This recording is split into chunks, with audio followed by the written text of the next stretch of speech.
মনোবীক্ষণ polyclinic, চিকিৎসার জগতে এক দশক। এখন এখানে সব বিষয়ে ডাক্তারবাবু এক ছাদের তলায়। ফোন করুন 7477799515 এই নম্বরে। ডোমকল সুপার স্পেশালিটি হাসপাতালে উদ্বোধন হয়ে গেল ডায়ালিসিস ইউনিটের।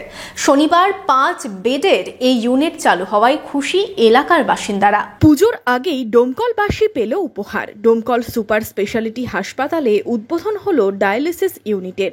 শনিবার পশ্চিমবঙ্গ স্বাস্থ্য ও পরিবার কল্যাণ দপ্তরের পক্ষ থেকে এই ইউনিটের উদ্বোধন করা হলো। দীর্ঘদিন ধরে ডোমকল সুপার স্পেশালিটি হাসপাতালে ডায়ালিসিস ইউনিটের দাবি ছিল। এখানে ডায়ালিসিস ইউনিট না থাকায় বহু মানুষকে পরিষেবা নিতে বহরমপুর অথবা অন্য কোথাও যেতে হতো। তবে এবার সেই সমস্যার সমাধান হতে চলেছে।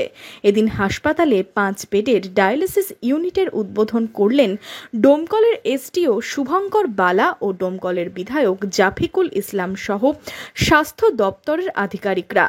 আমি যখন 2021 সালে বিধায়ক হই তার কয়েক মাসের মধ্যেই আমি বিশেষ করে আমার স্বাস্থ্যমন্ত্রী তথা মুখ্যমন্ত্রীকে চিঠি করেছিলাম অনেকগুলো বিষয় নিয়ে। তার মধ্যে এটা ছিল আমার অন্যতম দাবি যে ডোমকল সাব ডিভিশনাল হসপিটালে কোনো ডায়ালিসিস ইউনিট নেই।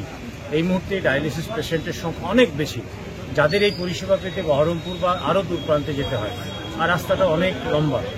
তো তারপরে স্বাস্থ্য বিভাগ আমাকে স্বাস্থ্য ভবনের সঙ্গে যোগাযোগ হয়, তারা আমার সঙ্গে কথা হয় তাদের সঙ্গে। এই মাত্র আমাদের যেটা উদ্বোধন হলো 4+1, এটা আমাদের বিরাট জয়। এই 5টি ডায়ালিসিস বেডের এবং আমাদের নতুন সুপার সাহেব এসছেন, তিনিও খুব দক্ষতার সঙ্গে, আমাদের আরও অ্যাসিস্ট্যান্ট সুপার আছেন, সবাই মিলে মাননীয় এসডিও সাহেব, মাননীয় এসডিপিও সাহেব, আমরা সকলে মিলে আজকে এই ডায়ালিসিস ইউনিটের শুভ উদ্বোধন করলাম। ডোমকল হাসপাতালে এই ইউনিট চালু হওয়ায় খুশি এলাকার বাসিন্দারা। বিধায়কের দাবি 10 বেডের ডায়ালিসিস ইউনিটের দাবি থাকলেও এখন আপাতত 5টি বেড চালু হয়েছে। আগামী দিনে তা বাড়ানোর দাবি জানানো হবে।